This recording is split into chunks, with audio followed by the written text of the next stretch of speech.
kuş. Çun ter badast آری مردم نتوان کشت نزدیک خداوند بدی نیست فراموش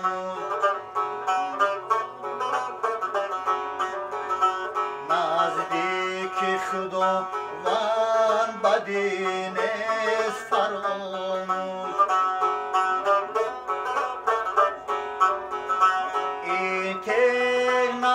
از بار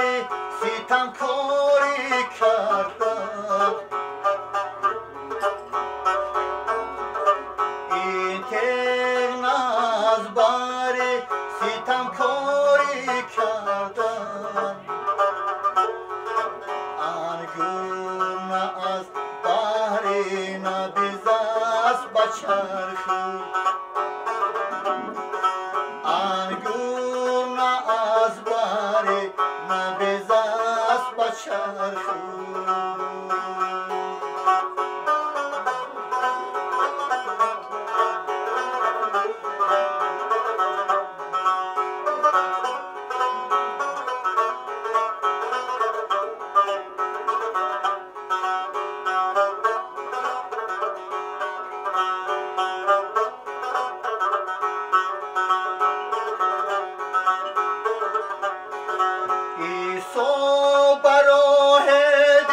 یکی کشته فتاده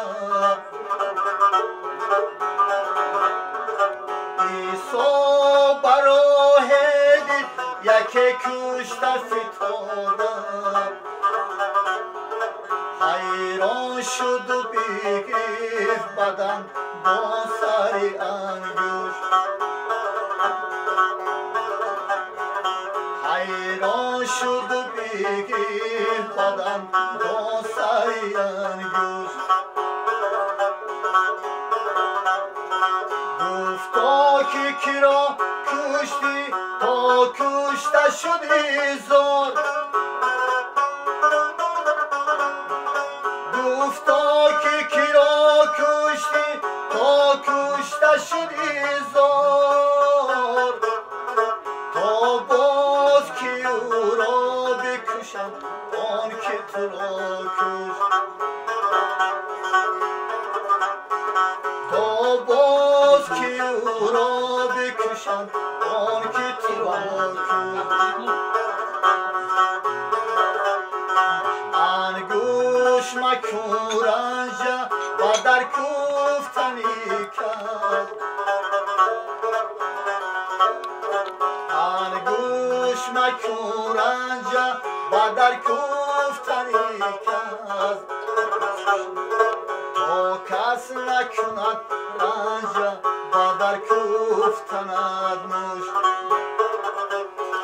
تا کس نکند رنجه و در گفتند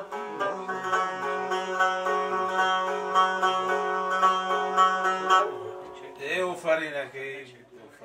این غزل صاحب دولت شاه